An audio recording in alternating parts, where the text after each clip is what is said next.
Olá pessoal, tudo bem? Vamos continuar então a nossa aula de ontem, né? Como eu parei falando sobre efeito Hall. Vamos relembrar um pouquinho do que a gente falou na aula de ontem. Eu comentei com vocês a respeito da interação, né, simultânea entre as forças elétrica e magnética, e a gente viu como consequência algumas aplicações. Eu coloquei para vocês o filtro de velocidades, que é uma forma de ajustar, né, de fazer a aceleração de um elétron interagindo com o seu campo elétrico e o campo magnético, né? A gente viu que a velocidade é dada por uma relação entre eles, né? Vamos lembrar que ficou assim, né, que a velocidade de propagação da partícula fica uma relação entre o campo elétrico e o campo magnético, né? Uma divisão. E agora a gente vai ver também um outro fenômeno, um outro efeito, que é o efeito Hall, tá? É uma segunda aplicação aí bastante prática, bastante útil, quando nós temos por intenção, por exemplo, medir, né, mensurar a corrente elétrica que circula por um circuito.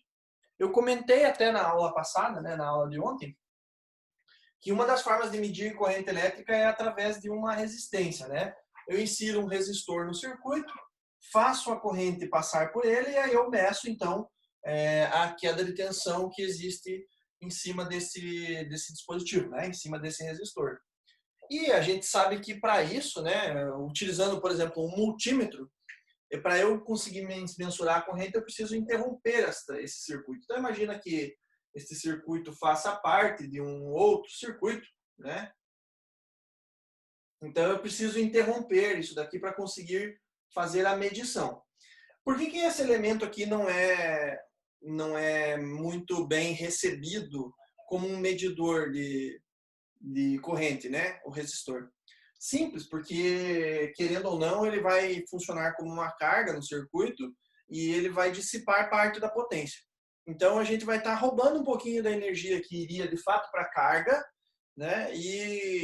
Vamos colocar um exemplo prático aqui, tá? Imagina que eu tenho o seguinte circuito, olha, eu tenho uma fonte de tensão alimentando uma carga qualquer, tá? Eu não sei qual é essa carga. Mas para eu medir a corrente disso, eu preciso inserir um outro resistor aqui. E esse resistor só tem a função de medir. Eu não quero usar ele como carga. Eu vou simplesmente mensurar a queda de tensão, né, que ele provoca aqui nos seus terminais, e com base nisso eu consigo calcular, medir a corrente elétrica que compõe esse circuito aqui. Tá? Acontece que se eu faço esse sistema funcionar, esta resistência que eu coloquei como medidor, que a gente vai chamar isso de resistor shunt, por exemplo, é um dos resistores utilizados para fazer a medição de corrente, ele vai, querendo ou não, vai roubar parte da energia que vai de fato para a carga.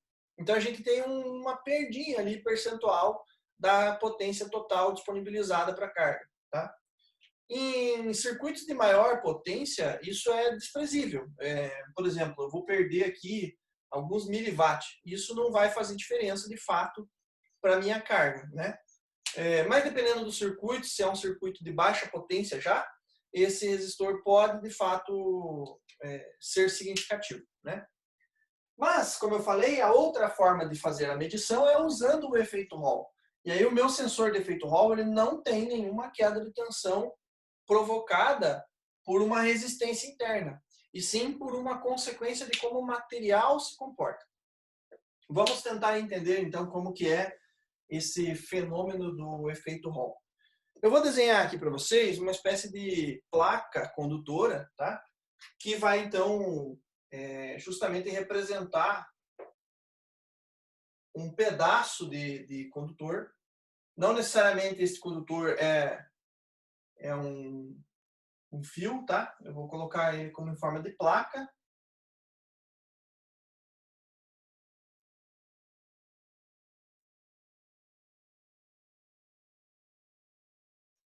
Muito bem. Então imaginem vocês que este pedaço de placa, ele pertence a um circuito elétrico.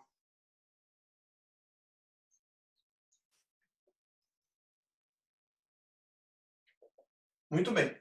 Então está aqui o nosso circuito elétrico. Este cara aqui não é um resistor, tá? ele é simplesmente um pedaço maior de um condutor.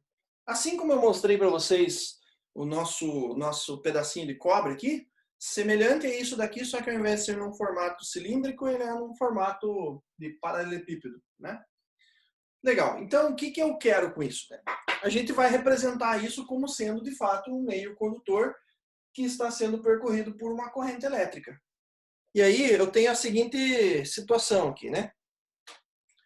Obviamente, como isso é uma diferença de potencial, então eu tenho aqui, né, as minhas cargas negativas acumuladas do lado de cá. Ok? E, claro, do lado de cá eu vou ter o meu lado positivo.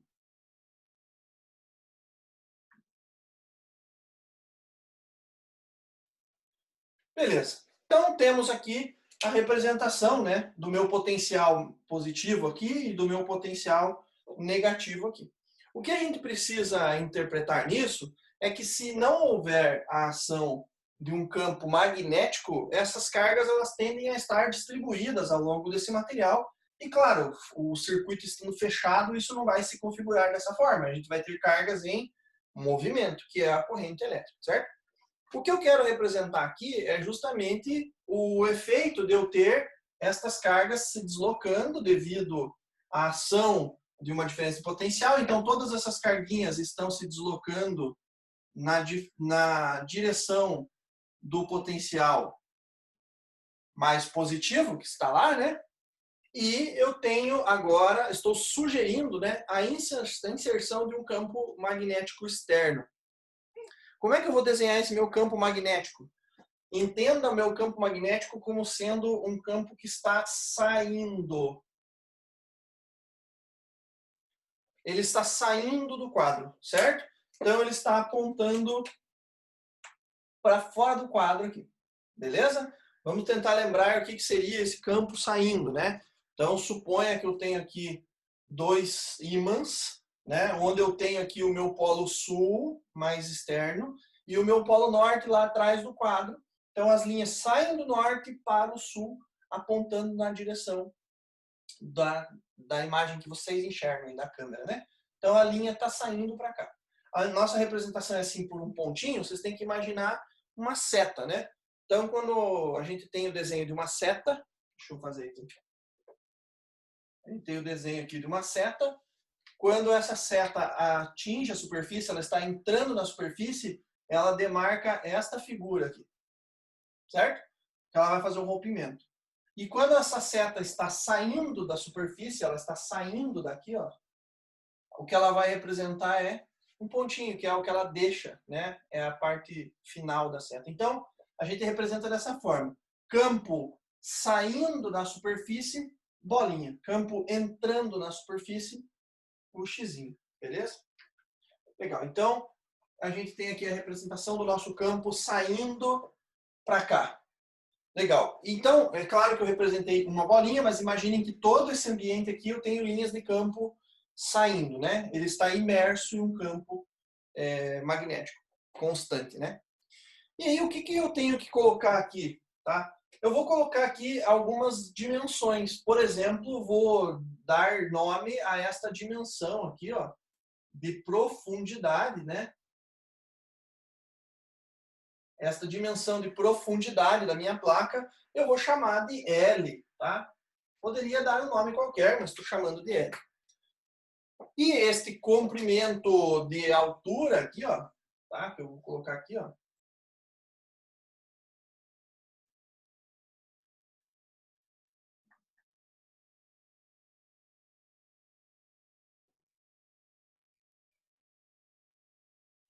Vamos fixar aqui. Esse aqui eu vou chamar de D. Beleza? Então nós temos aqui D como sendo a dimensão de altura, né? Que poderia ser qualquer nome, e aqui eu estou chamando de L, esta largura. Beleza? Então, o que acontece aqui? Eu só preciso dessas informações porque essas dimensões, né, vão gerar uma área, essa áreazinha de seção aqui, ó, ela tem influência na hora de fazer as continhas.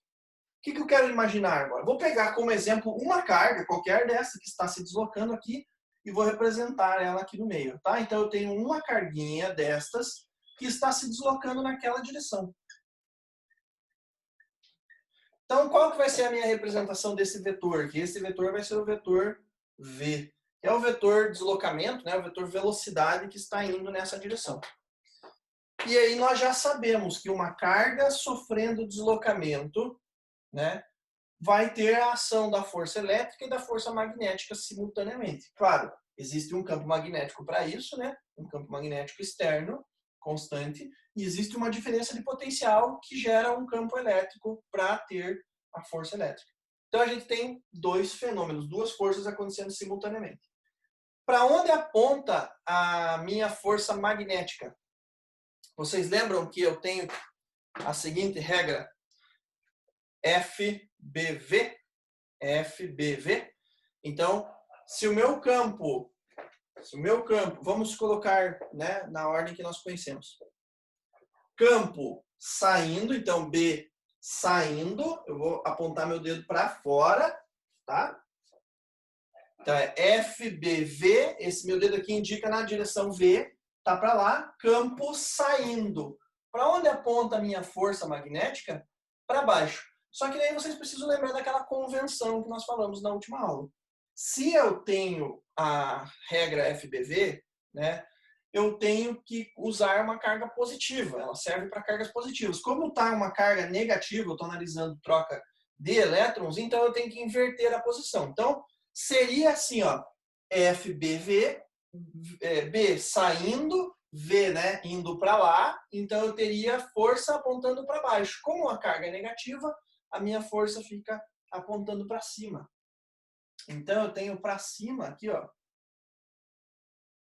a minha força magnética. Certo? FB, força magnética. E aí o que acontece? Qual é a consequência de eu ter esta força magnética? Lembram-se? Vai acontecer um desvio, né? Um desvio na trajetória dessa carga. Essa carga ela deveria sair deste lado e chegar neste lado, numa trajetória retilínea, mas ela vai sofrer um deslocamento, uma curvatura apontando para cima. E é este o motivo do efeito Hall. Como nós falamos, é uma consequência de ter força elétrica e magnética aplicada simultaneamente. E aí a gente acaba chegando na seguinte situação. Tá? Nós temos dois casos particulares aqui. Eu vou miniaturizar essa figura que vocês estão vendo aqui em dois casos particulares, tá? Então vamos lá. Então, deixa eu ver mais ou menos onde que eu posso desenhar aqui, por aqui, tá? Eu vou fazer agora uma versão menorzinha dessa figura, né?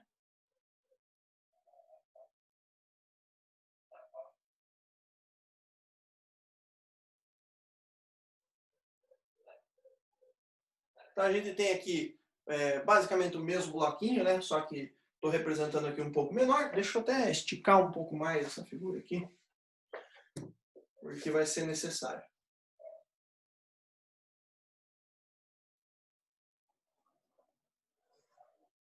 Beleza, tá? E aqui embaixo eu vou desenhar uma outra situação. Bom, aqui eu vou colocar, né, a mesma fonte.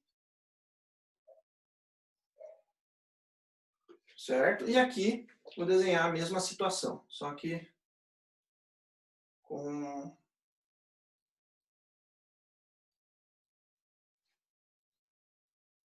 Beleza. Aqui a mesma fonte também. Legal. Temos, então, a mesma coisa, né? Só que o que acontece? Eu quero mostrar as consequências dessa situação aqui. Então, veja, o que a gente tem observando esta força devido ao deslocamento das cargas é que essas cargas vão sofrer um desvio. Como a gente está vendo apenas uma, e na verdade vocês lembram quando a gente falou de velocidade de deriva, que as cargas elas vão em conjunto fazendo um deslocamento nesta direção, mas elas estão em conjunto fazendo isso e também em movimentos aleatórios, porém todas indo num caminho meio que todos para a mesma direção, né, do potencial maior para o menor. Então, a gente vai ver agora aqui o conjunto das cargas se deslocando. Então, o que eu vou ter é mais ou menos assim, olha só. Imagine, então, que cada uma dessas bolinhas representa, né, uma carga. E devido à ação deste campo magnético, o que eu vou ter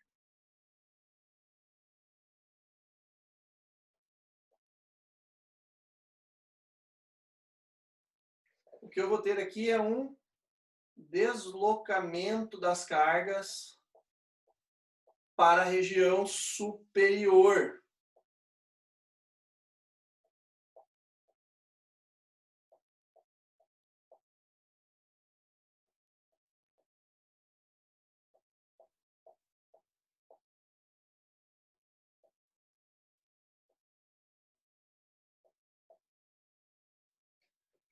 Olha só, o que eu tive aqui, na verdade, né, todas essas cargas estão indo para a mesma direção, né? Então, vamos colocar aqui, ó.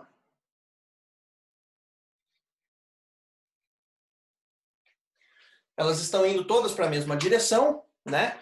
Estão fazendo esse movimento em conjunto para aquela direção e elas sofrem um deslocamento. Esse deslocamento é devido a essa ação dessa força magnética. E a gente tem esse agrupamento de cargas mais na faixa superior do material, enquanto aqui, ó, fica uma região sem cargas, fica com menos cargas.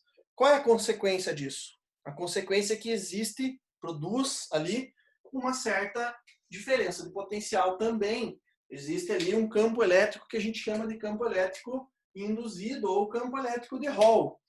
Olha só, o fato de ter um acúmulo de cargas negativas aqui em cima vai tornar esta região aqui mais negativa. Eu vou ter aqui a aparição, né, a indução de cargas negativas por conta desse agrupamento de cargas aqui em cima. E o fato de aqui embaixo ficar um espaço sem cargas negativas, que são os elétrons, né, isso vai fazer com que surja então um agrupamento ou a aparição, né, a indução de cargas positivas, de íons positivos. E aí note que estes elementos aqui acabaram de produzir o quê? Uma diferença de potencial, né? Consequentemente existe um campo elétrico ali, existe uma força elétrica, existe uma diferença de potencial, tá? Então, agora quando a gente observa esta carguinha aqui fazendo parte desse conjunto, então imagina que uma dessas carguinhas que está ali no meio é essa carga que nós estamos analisando, né? Uma dessas carguinhas é aquela ali, que está ali no meio. Essa carga agora ela sofre não somente a ação da força elétrica produzida por esta fonte, né? Eu tenho uma diferença de potencial aqui que gera uma força elétrica que é combinada, né? Então eu tenho uma força elétrica principal aqui que é combinada com o vetor velocidade, é o que faz ela se deslocar para lá, né?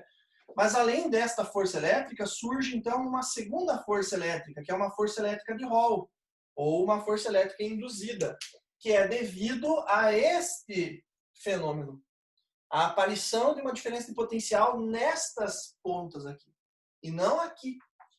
Então, o que eu vou ter?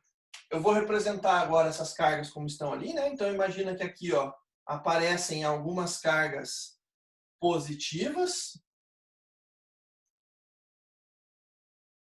e aqui vão aparecer algumas cargas negativas. E como consequência, então, surge uma diferença de potencial nesta direção e um campo elétrico nesta direção. O que vai acontecer, então? Vai surgir uma força elétrica apontando para cá.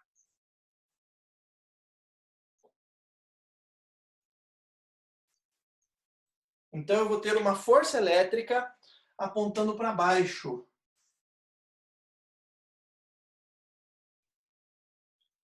Vou colocar aqui, força elétrica Hzinho, porque é de Hall, tá? Então eu chamo isso de força elétrica de Hall, que é devido a esta diferença de potencial que surgiu aqui. Vou representar aqui também, justamente, né? Colocar aqui, deixa eu pegar aqui a notinha.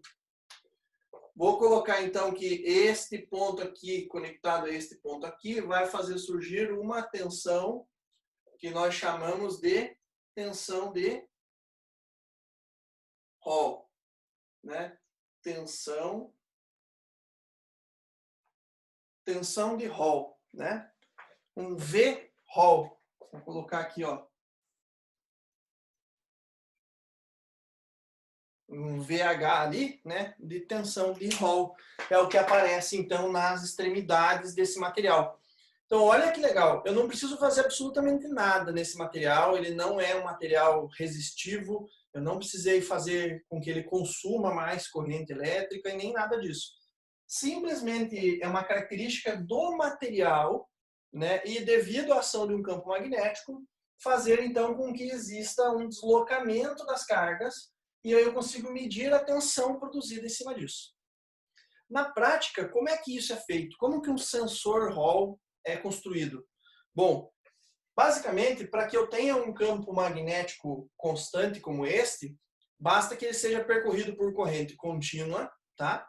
E para eu produzir isso, ao invés de colocar um ímã permanente, né, eu posso substituir isso por uma bobina. A gente vai falar posteriormente das bobinas. Mas o que eu posso antecipar para vocês é que se eu tiver uma bobina, e esta bobina então é percorrida por uma corrente elétrica, o campo magnético que ela vai produzir,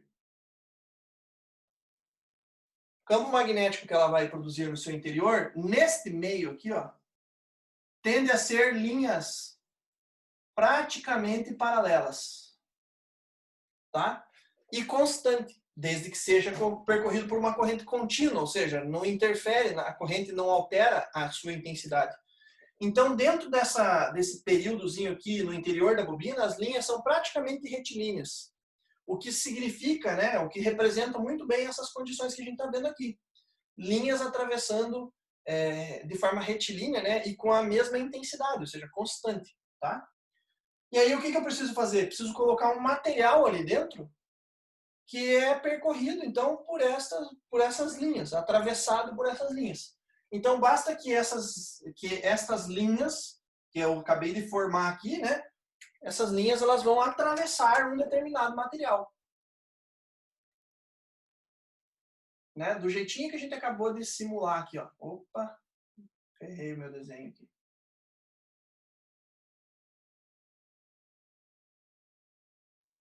Então, o que eu tenho aqui? As linhas atravessando uma barrinha metálica, do mesmo jeito que está desenhado aqui, só que numa configuração um pouquinho diferente. Tá? Então, para eu utilizar isso como sensor de corrente, eu só preciso o quê? Preciso fazer a corrente passar por uma bobina e essa bobina produz, então, um campo magnético que atravessa esse material. E aí eu meço a tensão nas extremidades desse material e eu vou ter a minha tensão de Hall. A tensão de Hall vai ser proporcional à intensidade da corrente. Então, quanto maior for a corrente, maior vai ser essa diferença de potencial produzida aqui. Ela ainda é uma tensão extremamente baixa, tá? Na ordem de mili ou microvolts. Então, ela precisa ser amplificada. A gente precisa pegar esse sinal e passar por um amplificador. Pode ser um circuito amplificador analógico mesmo. Mas isso é mais a questão de instrumentação. Como transformar, né? Como medir o sinal do sensor e utilizar isso para alguma coisa. Né? Como vocês veem na disciplina de instrumentação eletrônica. Mas o que interessa para nós mesmo é saber como é feito, então, um sensor Hall. Né? Ele é feito com base nisso. Eu só preciso ter um campo magnético. E aí o campo magnético a gente consegue, por exemplo, através de uma bobina. Então não é necessário fazer nada além disso. O que eu quero mostrar para vocês nesta figura aqui? Bom, a gente simulou ontem, né, a situação em que a força elétrica e a força magnética sejam idênticas. O que acontece quando os dois são idênticos? Então, quando esta força for idêntica a esta, esse deslocamento aqui para cima, ele desaparece. Tá?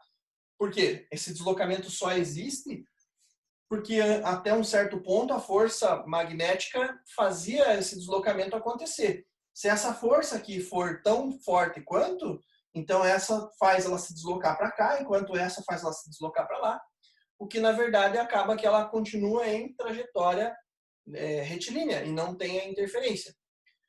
Pois bem, então o que acontece? Este efeito de deslocamento acontece somente nos primeiros instantes em que você coloca ou a ação do campo magnético ou coloca esse circuito para funcionar. Suponha, então, que você tem uma chave aqui. E essa chave fecha no instante t igual a 0, certo? Então, no instante t igual a 0 segundos, você fechou essa chave. A partir do momento que ela começou a colocar as cargas em movimento, vai existir um campo, ou melhor, o campo magnético já existe, vai existir uma força magnética fazendo o deslocamento das cargas para cima, certo? E aí você consegue produzir a tensão de Hall. Só que daí, como consequência, então, vai começar um acúmulo de cargas negativas aqui em cima e uma ausência de cargas aqui embaixo, que vai produzir a diferença de Hall, né? A diferença potencial de Hall. E aí essa força surge. Então essa força ela não surge instantaneamente. Ela requer uma organização das cargas ali dentro. Depois de um tempo essa força surge. E quanto maior for a diferença de potencial, maior vai ser essa força e ela chega num ponto em que ela se equilibra. Então essa força será igual a esta num dado momento. E aí então depois de algum tempo, e esse tempo pode ser milissegundos, microsegundos, até mesmo segundos em função da situação. Então imagina que essa chave foi fechada, né? Já depois de algum tempo, então eu vou colocar aqui tempo maior do que 0, né? Depois que essa chave já foi fechada, a gente tem a condição de que esta e estas forças são idênticas. E aí o negócio se torna estável. Eu não tenho mais o deslocamento das cargas, mas a força elétrica continua existindo, porque ela já foi produzida aqui, né? E o que vai acontecer é simplesmente não acontecer mais o deslocamento das cargas, mas a tensão gerada aqui, ela vai se manter estável, né? Então a gente tem uma carga se deslocando de forma retilínea.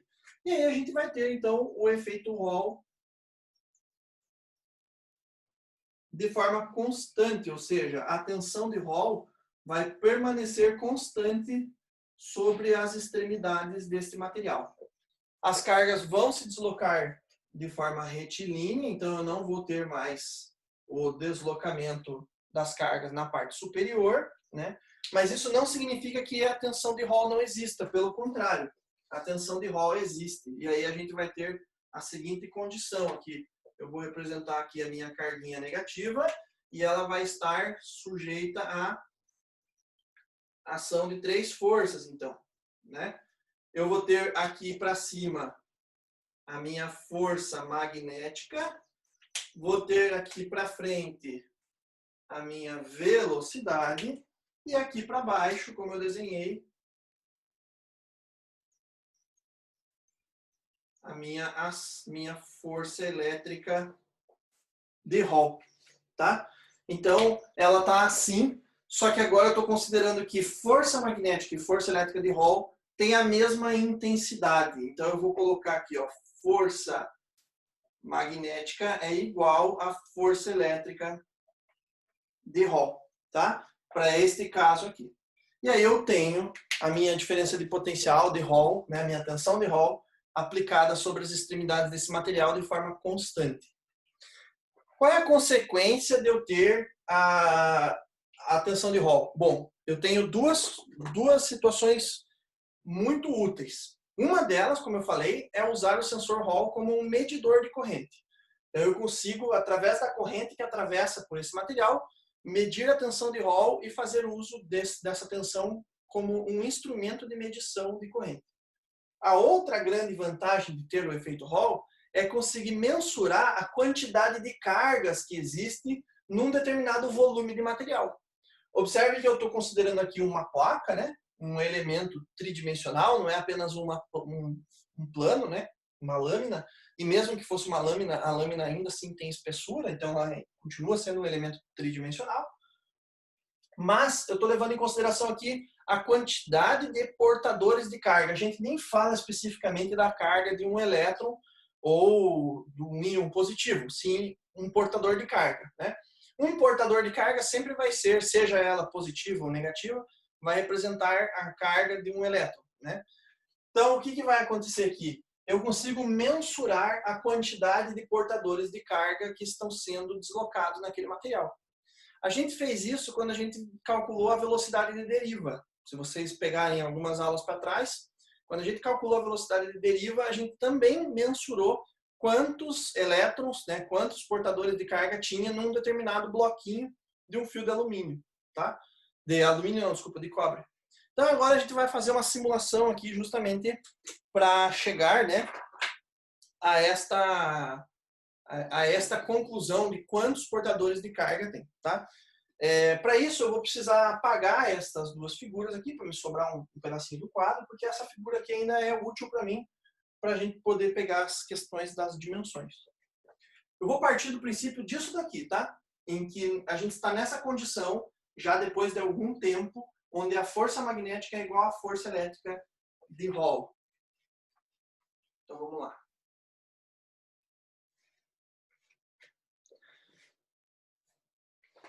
Então vamos lá. Bom, como eu falei então, o nosso ponto de partida é esse daqui, né? Em que a força elétrica de Hall,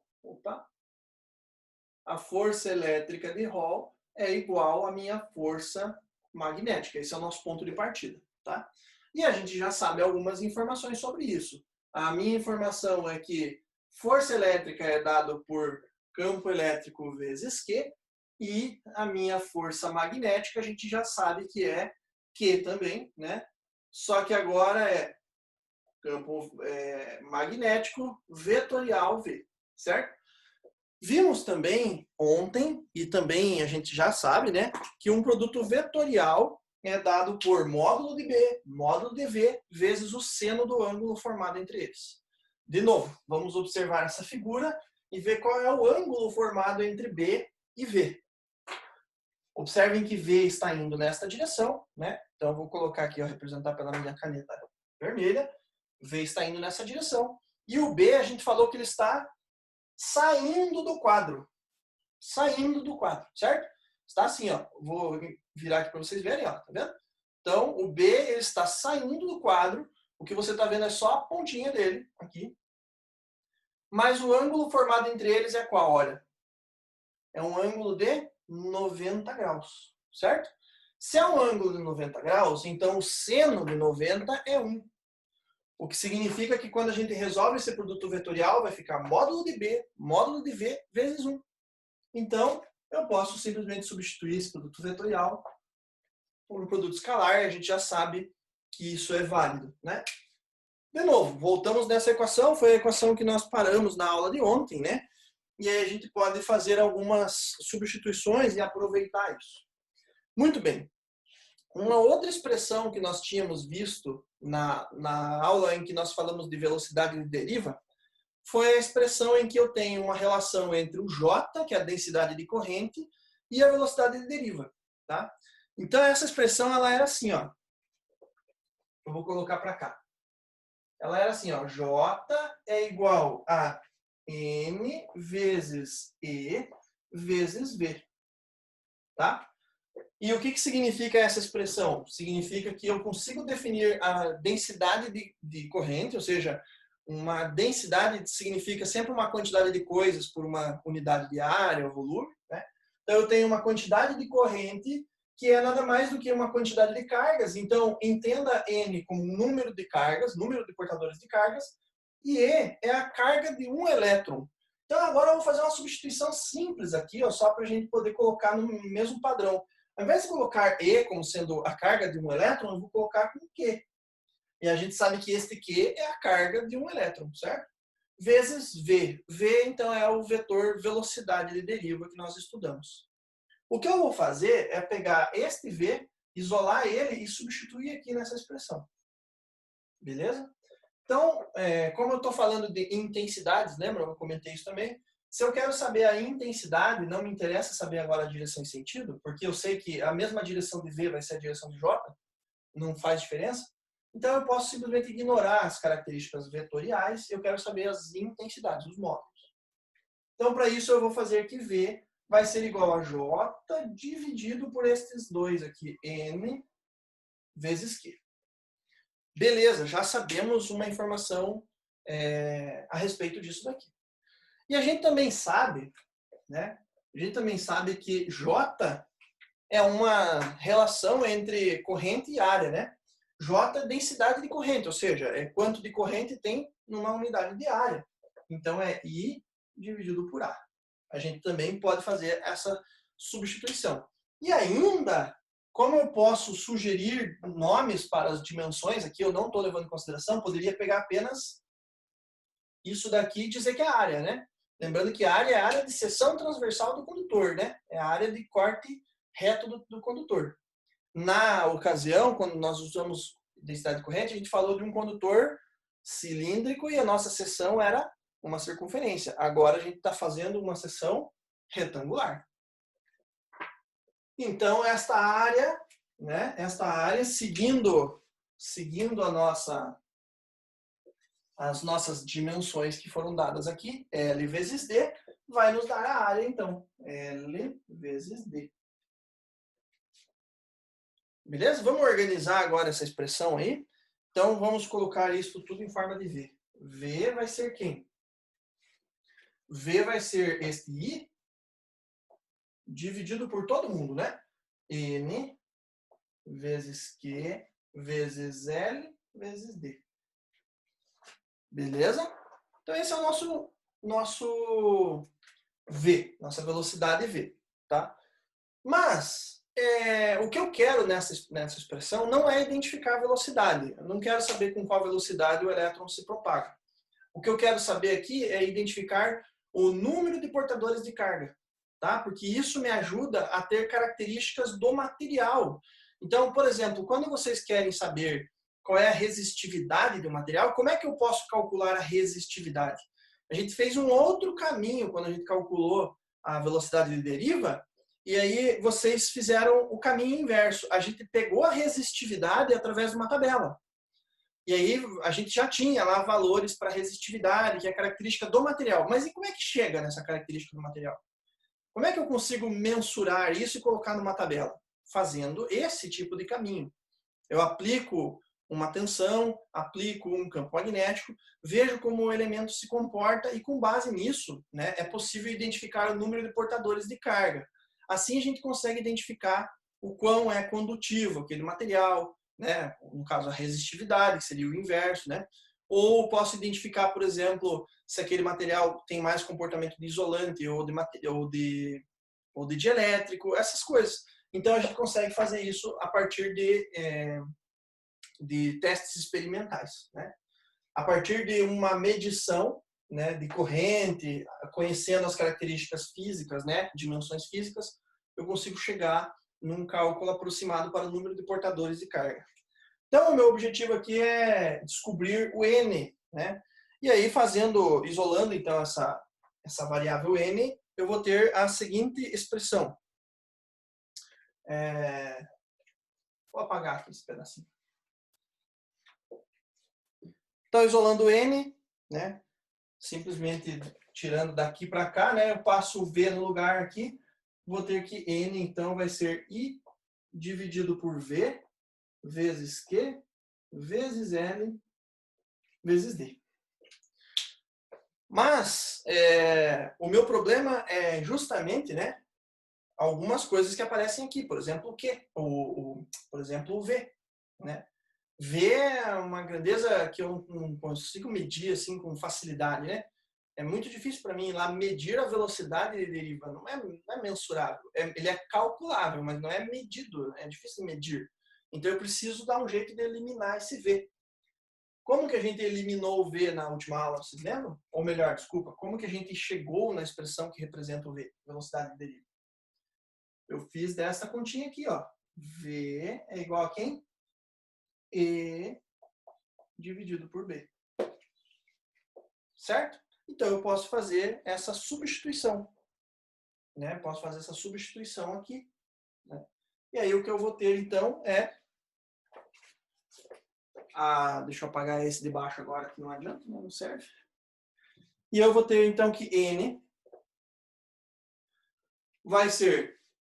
aqui vai ficar, no caso, né, tirando o V aqui, ó, e colocando E sobre B, ele vai multiplicar pela inversa, o B vai aparecer aqui em cima, então vai ficar B vezes I, dividido por E vezes Q vezes L vezes D, né?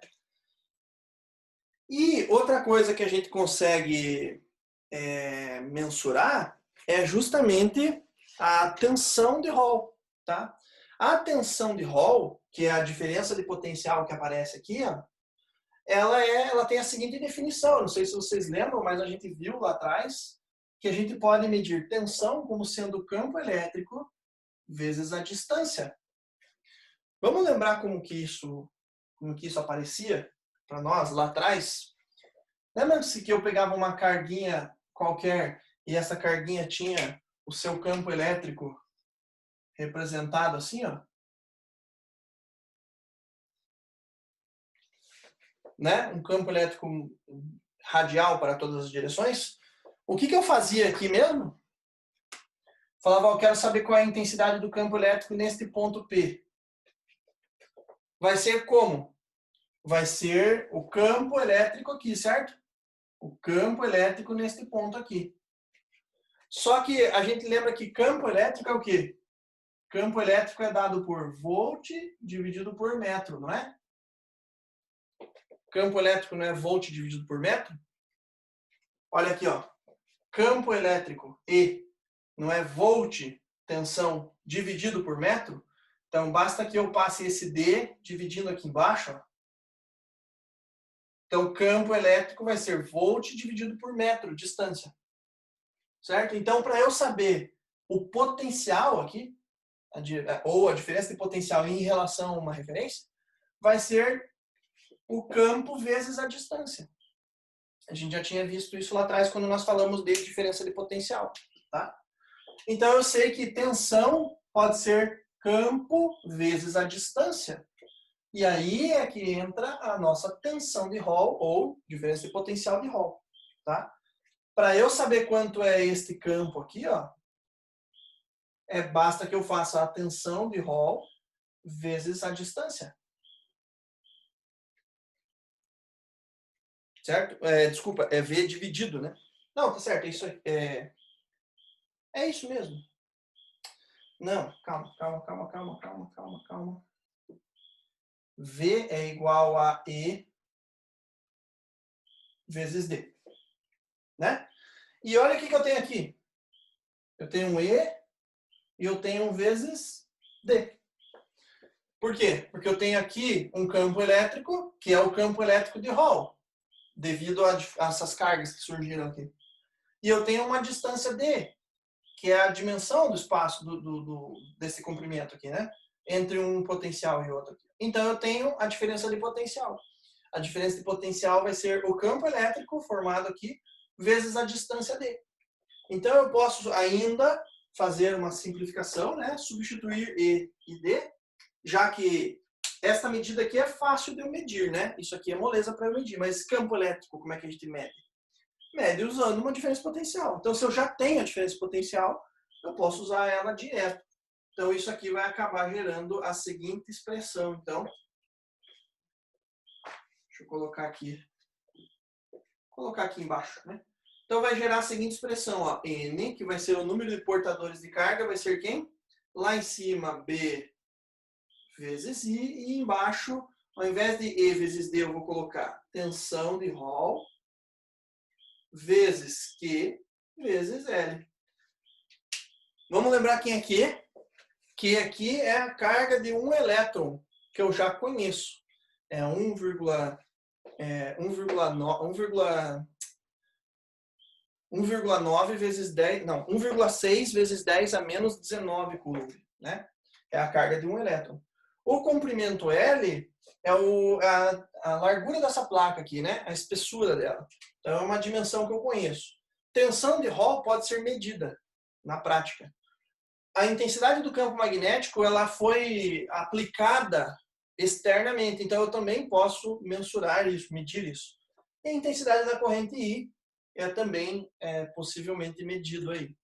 Então, usando estas grandezas aqui, que são totalmente mensuráveis ou, no caso, tabelada, como é o caso da carga de um elétron, eu consigo estimar qual é a quantidade de portadores de carga que existe neste volume de material. nesta placa que eu usei como meio condutor. Então, esta expressão é daquelas que vocês salvam como uma das mais importantes também, né, utilizando aí efeito Hall. Essa também, né? Essa mesma coisa, só que ao invés de ter a tensão Hall, é o campo vezes a distância. Se você tiver as duas dimensões, pode utilizar a expressão de cima. Mas essa aqui é aquela que você salva como uma das importantes. Muito bem, vamos fazer um exemplo prático disso, né? Em que a gente pode, então, apresentar resultados disso. Vamos lá.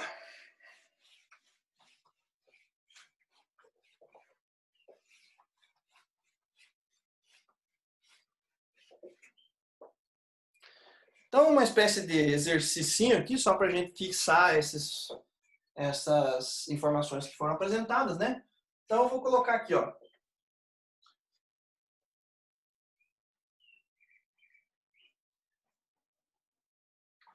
Por uma placa de prata,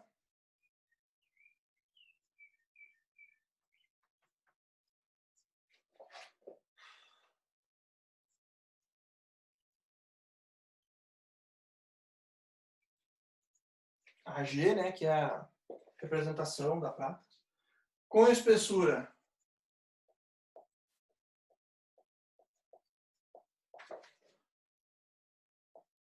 de 1 milímetro,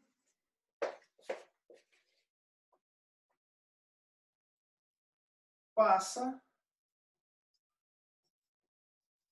uma corrente de 2,5 amperes em uma região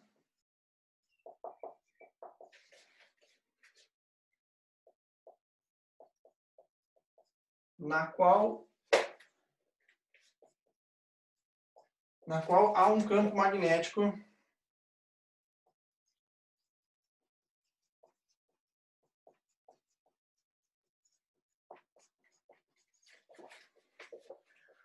uniforme de 1,25 Tesla de intensidade, né, de módulo. Perpendicular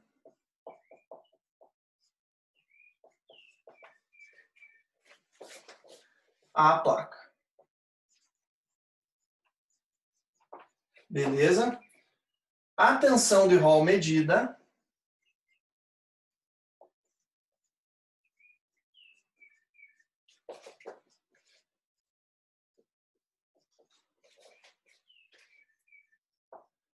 é de 0,334 microvolt.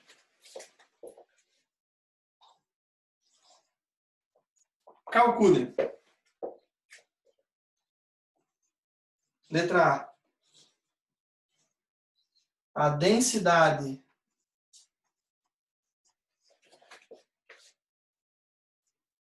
de portadores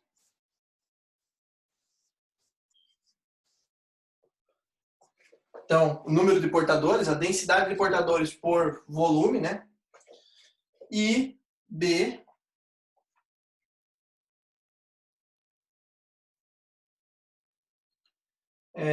calma aí.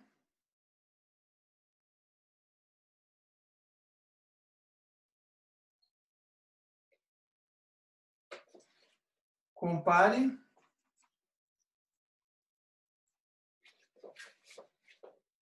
a resposta anterior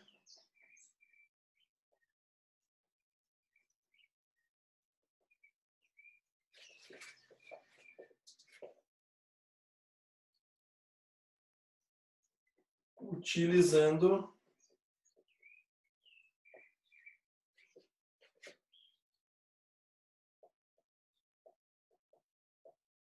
a massa específica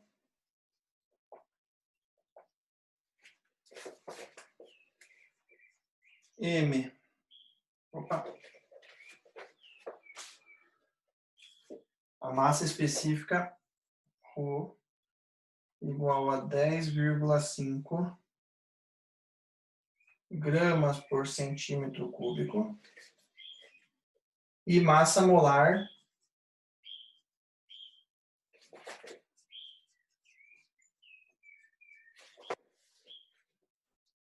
M igual a 107,9 gramas por mol. Beleza. Vou só deixar o quadro livre para que vocês possam ler, né? Dá tempo aí de vocês darem uma pausa aí, copiarem, tá? Então vamos ver o que esse enunciado fala, né? Uma placa de prata com espessura 1 milímetro, então uma plaquinha, né, com uma espessura de 1 milímetro, bem fininha então, né? Ela é percorrida por uma corrente de 2,5 amperes numa região em que existe um campo magnético uniforme de 1,25 Tesla, certo? E esse campo incide perpendicularmente à placa. Beleza, é a condição que nós estávamos analisando até então. A tensão de Hall medida é de 0,33 microvolt, então veja que é uma tensão extremamente baixa, né? O que ele quer saber? Ele quer saber a quantidade de portadores que tem nessa placa, né? E ele quer saber também se você utilizar outro método, se deve dar a mesma resposta. Então, compare a resposta do exercício anterior, utilizando como dados a massa específica, que é 10,5 gramas por centímetro cúbico, e a massa molar, 107,9 gramas por mol. Porque foi dessa forma que nós calculamos no exercício anterior, né? Quando a gente quis descobrir o número de portadores de carga, nós partimos para essa técnica aqui, né? A última. Então, para quem não lembra, pode pegar a aula anterior lá, que nós falamos de velocidade de deriva, e a gente chegou a um número de portadores de carga para o cobre através dessa técnica aqui. Muito bem. Então, vou apagar agora esse enunciado e vamos responder às perguntas.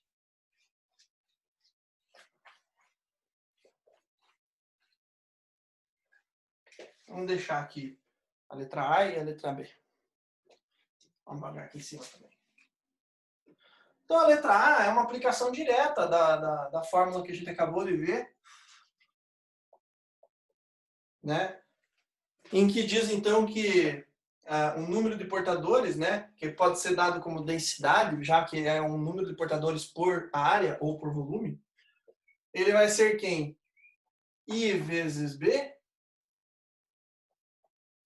dividido, então, pela tensão de Hall, né? Bom, vamos deixar aqui Q vezes L vezes a tensão de Hall. E esses valores todos já foram apresentados no próprio enunciado, né? Então, o enunciado dizia aqui, ó, que a corrente era de 2,5 amperes, né? Desde que você utilize todos no mesmo padrão de unidades, né, do SI, tá tudo certo. Então, correntes em ampere, ok. Campo 1,25 já estava em Tesla, então também está na unidade do SI. Carga, e lembrando que essa carga é a carga de um elétron, então é 1,6 vezes 10 a menos 19 Coulomb. Comprimento, né? Espessura, o L nós usamos como a espessura da placa. 1 milímetro, então eu vou colocar aqui, ó, 1 mili, 1 vezes 10 a menos 3, né? Já que é metro, né? E a tensão de Hall estava em microvolts, então já estava, é só colocar em micro mesmo. Então é 3,34 microvolt, 10 na menos 6. Opa, não é 3, é 0,3. 0,334 micro. Beleza. Aqui é só uma questão de aplicar as continhas aí, né? E você vai chegar no resultado de forma direta, aí, utilizando a sua calculadora. Então, o N aqui para nós, número de portadores, vai ser 5,847 vezes 10 na 28. Unidade vai ser elétrons ou cargas, né, por metro cúbico. Então, essa densidade de portadores, ou número de portadores, vai ser 5, alguma coisa, 10 na 28 elétrons por metro cúbico, que é a dimensão da plaquinha que a gente está utilizando. Legal, e agora ele quer que a gente compare a resposta anterior com a técnica utilizando massa molar e massa específica, né? A relação que existe entre esses elementos é aquele que nós vimos na aula, que eu falei na aula que nós calculamos a velocidade deriva.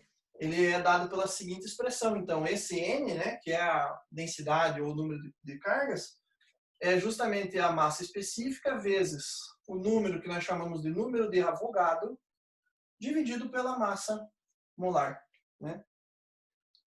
Então, esse número é o único que não foi dado, mas a gente também conhece ele, né? Ele é 6,02 vezes 10 a 23. Então, a gente tem a seguinte expressão aqui, ó. Vamos colocar, substituir os valores. O que a gente precisa é fazer uma conversão para a unidade correta, né? Veja que aqui ele está em gramas por centímetro cúbico, quando na verdade é quilograma, né, por metro cúbico. Então, a gente precisa fazer uma conversão. E esse aqui está em grama por mol, onde na verdade deveria ser quilograma por mol, tá? Então, fazendo a troca desses valores para suas devidas unidades, né, a gente vai ter que fazer esse cara aqui, esse aqui multiplicado por 1000, né? Então, deixa eu baixar um pouquinho a câmera aqui para vocês conseguirem enxergar mais embaixo. Então, esse cara aqui, a gente faz ele vezes 1000, para colocar ele na unidade de quilograma, né? Então, ele vai ficar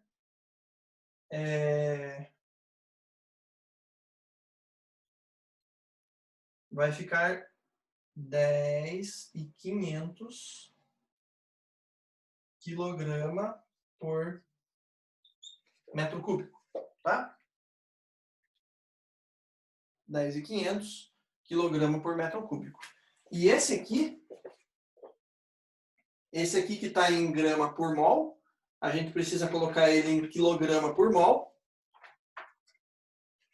E ele vai ser colocado, esse aqui vai ser então dividido por 1000, tá?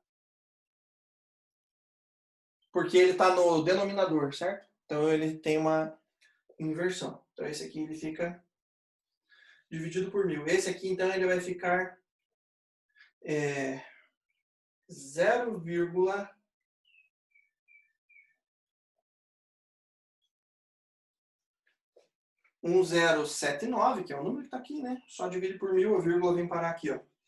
Vem para cá, né? 3 pontos para cá. Aí vai ficar então quilograma por mol. Pronto.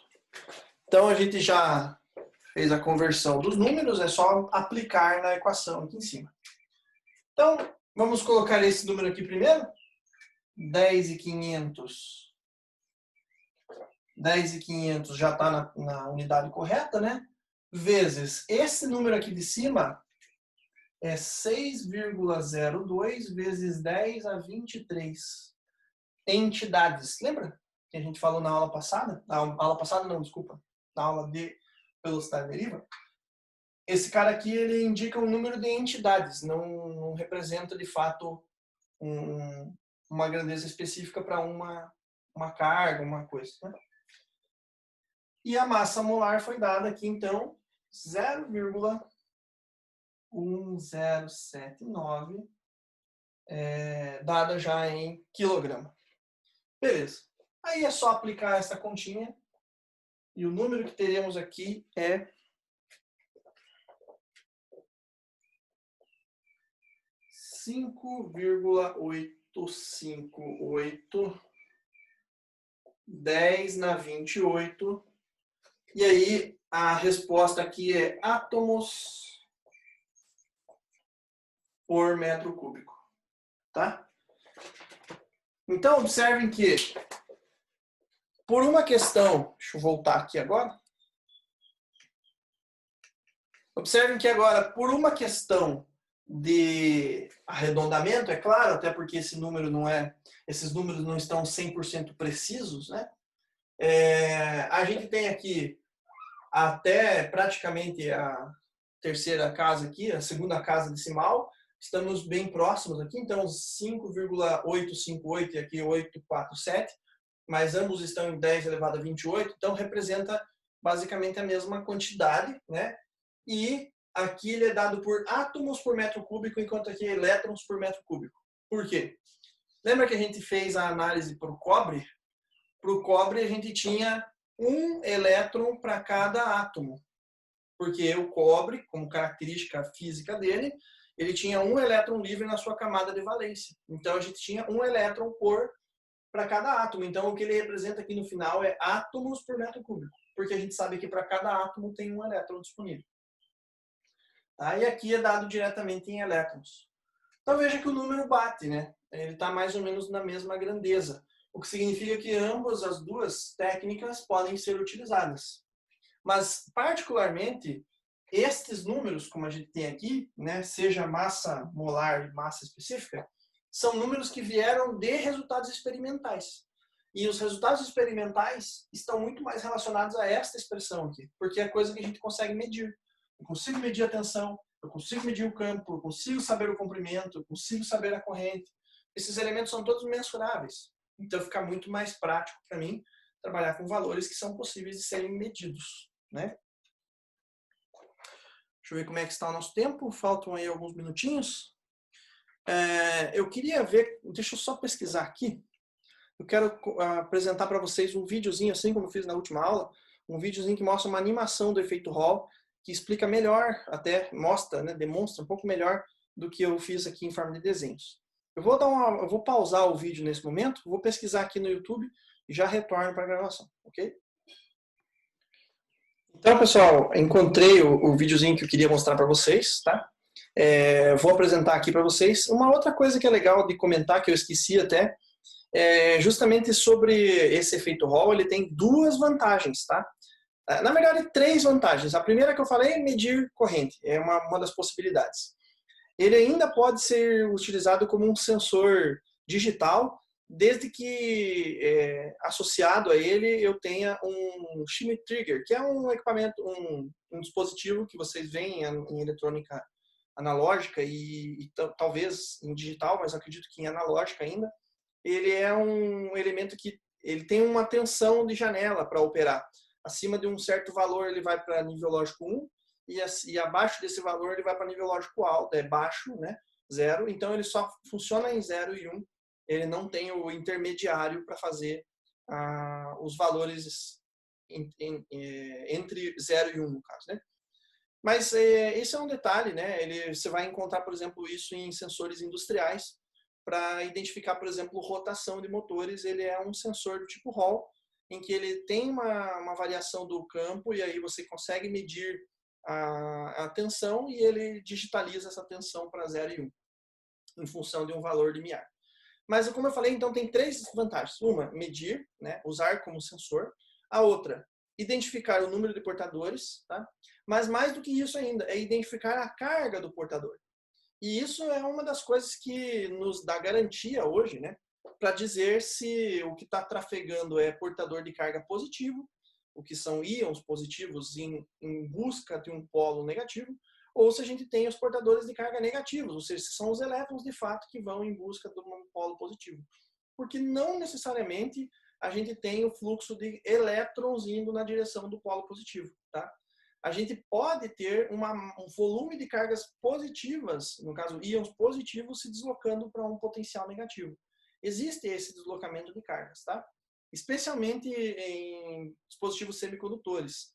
A gente vai ver, vocês verão, né, ou já viram, por exemplo, as tecnologias dos FETs, né, dos transistores da família dos FET, né, os MOSFET, JFET, eles têm essa possibilidade de abrir um canal, né? Então ele abre um canal de deslocamento de cargas onde existem a troca de portadores. Mas nas ligações do tipo NPN, os portadores de carga são negativos, são elétricos, são elétrons, desculpa. Mas nos PNP, né, os portadores de carga são positivos. Então existe esse tipo distinto de deslocamento de cargas, tá? E eu vou mostrar agora para vocês essa animação que eu comentei. O vídeo tem o seu áudio próprio, mas eu Eu vou anular o áudio dele e vou descrever aqui para vocês, tá? Então, rodando o vídeo aqui, eu vou passando meio rápido, né? O que a gente tem aqui é uma tensão aplicada a uma placa condutora. Então, vocês estão vendo aí o deslocamento dos portadores de carga, no caso, negativos mesmo, tá?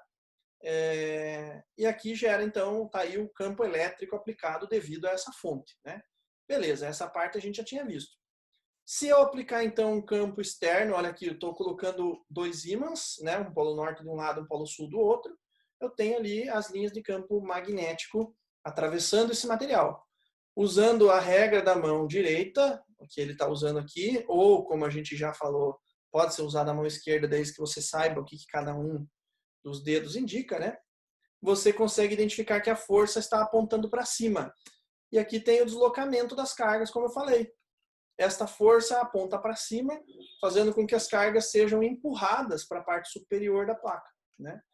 Isso produz, então, uma diferença de potencial que a gente vai chamar de Hall. Então, ali em cima vai aparecer um potencial negativo devido ao acúmulo de cargas negativas, e embaixo um potencial positivo.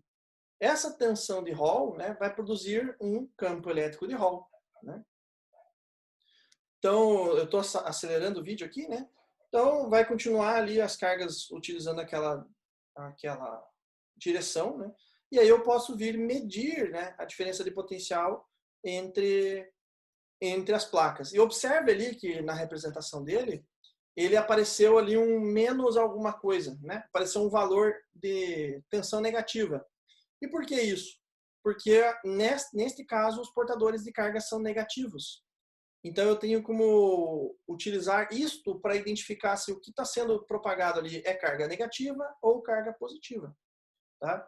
Se na medição ele tivesse a inversão de valores ali para positivos, eu saberia que os portadores de carga são positivos, tá? E aí aqui é só uma questão de equação, né? Ele vai equacionar isso assim como nós fizemos, também usando as dimensões L e D, que esses termos são bastante utilizados na literatura, então todo mundo vai usar mais ou menos a mesma nomenclatura, né? Então aí só quis colocar para vocês em forma de animação, que fica melhor de enxergar, né? Tem vários outros vídeos interessantes. Esse professor aqui da USP, que foi o mesmo professor que nós utilizamos na aula de ontem para falar sobre a força de Lorentz, né? Ele explica aqui de forma experimental a tensão de Hall, né? Ele tem um equipamento para fazer a medição da tensão de Hall e é bem interessante que vocês assistam esses vídeos, tá? Procurem aí no YouTube sobre efeito Hall e procurem esses vídeos que a gente está falando aqui. Por exemplo, esse aqui é do professor aqui, Luiz Antônio, aqui, né? Luiz Antônio e daí tem aqui o pessoal da produção, né? Ele é da Universidade de São Paulo, aqui da USP, então é bem legal vocês darem uma pesquisada sobre isso daí. Tem muita coisa falando sobre efeito Hall, é bem legal, sensores e tudo mais. Tá certo, pessoal? Então, por hoje é isso. E a partir da próxima aula nós vamos começar a falar sobre o princípio de funcionamento das máquinas elétricas, né? Os motores, que funcionam a partir do torque promovido por um campo magnético. Beleza? Então, nos vemos na próxima. Até mais, pessoal.